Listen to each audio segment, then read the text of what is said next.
The guy in charge of protecting America's cybersecurity just got caught uploading classified documents to public ChatGPT, and somehow it gets even worse from there. Yeah, this is the best case of do as I say, not as I do that I've seen in a very long time. So meet Madhu Gautamkala, the acting director of CISA. That's the Cybersecurity and Infrastructure Security Agency, the people who are supposed to be telling everyone else how to protect sensitive information. Well, it turns out he uploaded 4 official use only government documents to public ChatGPT not once, not twice, but 4 separate times. Now, you might be thinking, maybe he didn't know any better. No, he specifically requested special access to ChatGPT, even though it's completely blocked on Department of Homeland Security networks. And they blocked it for this exact reason, to prevent people from uploading sensitive information to public LLMs. And you might recall I actually mentioned Madhu a couple weeks ago. This is the same guy that failed a polygraph test back in June of 2025. Failed it, and yet they still gave him one of the most important cybersecurity positions in the federal government. So let that sink in. The person responsible for protecting America's critical infrastructure, the guy who's supposed to be the expert on handling classified and sensitive information, couldn't follow the most basic security protocols. Don't upload documents to public AI systems. That should be like Security 101 stuff. Now, the interesting part here is the insider threat detection systems actually caught him. Multiple alerts were going off throughout this situation, and an investigation is currently underway. But the damage, well, that's kind of already done. Those documents are now in ChatGPT's training data, potentially accessible to anybody who knows how to prompt for them. This is the cybersecurity equivalent of the fire chief burning down the fire station. You literally can't make this stuff up, folks. It would be hilarious if it wasn't so terrifying at the same time. So if you've ever wondered why government cybersecurity seems like such a mess, well, now you have a pretty good idea. The people in charge of protecting us can't even protect themselves. Moving on to our next story. If you've used Bumble, I got some bad news for you. This one hits a little different than the match group breach I covered earlier this week. You remember that one? Tinder, Hinge, OkCupid, Plenty of Fish, all the dating apps got hit through their analytics provider. And, well, that was just the beginning, because now we've got Bumble, the dating app that's supposed to be different. The one that empowers women to make the first move just got completely wrecked by the same hacking group, the ShinyHunters. But this breach is completely different. This isn't about stolen user data through the third-party vendor. This is 30 gigabytes of restricted internal documents pulled straight from Bumble's own Google Drive and Slack channels. So think about what that means for a second. This is the company's digital brain. So we're seeing HR files with employee personal information, internal strategy documents showing exactly how they plan to compete and make money, Slack conversations where employees thought they were having private discussions about everything from product decisions to company problems. We're talking about emails, meeting notes, financial projections, maybe even source code, the kind of information competitors would pay millions to see.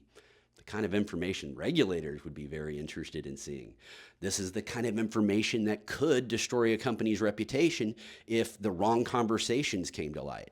And unlike Match Group, where again, the breach was user behavioral data, this is how the company actually operates behind the curtain.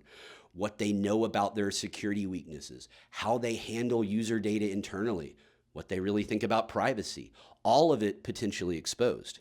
This is the corporate equivalent of someone breaking into your house, stealing your diary, financial records, and every private conversation you've ever had with your family, except the house is $1 billion company, and those conversations involve millions of users' personal lives.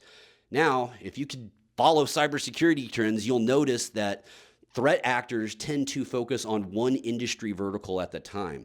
A couple months back, it was airlines, and then before that, it was retail chains, then healthcare providers. They find the weaknesses in a particular industry and then develop tools and social engineering techniques and just work their way down the list. So apparently right now, dating apps are the target du jour. Now, ShinyHunters has clearly decided this is where the money is, or where the data is most valuable. And they're not going to stop until they've hit every major player or until these companies finally get their security together. So if you're a Bumble user, right now you need to understand something. Your data might not be in this particular leak, but the company that's supposed to protect your data just had its entire internal operations exposed. So how can you trust them to protect your intimate information when they couldn't even protect their own? So change your password, enable two-factor authentication, and seriously consider whether you want to keep using a platform that just had its digital guts spilled all out over the internet, because this isn't just a data breach, this is a company breach, and that's a lot worse. All right, folks, our last story. China just pulled off one of the most devastating cyber espionage operations in modern history. And the worst part, we basically handed them the keys. So for 4 entire years, Chinese state-sponsored hackers had complete access to US and UK telecommunications wiretapping systems. Not just any wiretapping systems, the exact ones that law enforcement and intelligence agencies use to monitor criminals, terrorists, and foreign spies. The hacking group known as Salt Typhoon in the cybersecurity community didn't need some sophisticated zero-day exploit to pull this off. They didn't use advanced malware or social engineering either. They just simply used the government-mandated backdoors that politicians have been insisting we need for the good guys. Turns out backdoors actually don't care who used them, and they're just doors, and China just walked right through it, right? Here's the terrifying scope of what they could see. Every single phone call that law enforcement was actively monitoring, text messages, real-time location tracking data. But the absolute worst part, they could see exactly which Chinese operatives and suspected spies were under FBI surveillance. So think about the implications of that for a second. The FBI is running a counterintelligence operation trying to catch Chinese spies operating in the United States, and China is watching the FBI watch them. They know exactly who the FBI suspects. They know what evidence has been gathered. They know what investigations are getting close to paying out. It's like poker, but the opponent can see your hand and knows your tells and watches you shuffle the deck. For 4 years, they had a front row seat to our entire counterintelligence apparatus. This exploited something called CALEA or CALEA interfaces, the Communication Assistance for Law Enforcement Act. The same systems that were supposed to help us catch bad guys became the tools that let bad guys spy on us. And this is exactly why security researchers and privacy advocates have been screaming about encryption backdoors for decades. There is no such thing as a backdoor that only lets good guys use it. This is how technology works. And that's not how security works. You either have secure communications or you have insecure communications. There's no magic middle ground where only authorized people can break the encryption. That's a fantasy. And now we have 4 years of proof showing exactly what happens when you choose insecurity in the name of security. So next time a politician tells you we need backdoors and encryption for national security purposes, remember this story, folks. Remember that China used our own backdoors against us for 4 years. Remember that national security cuts both ways. So with that said, folks, that wraps up today's stories. This is Andy Thompson signing off.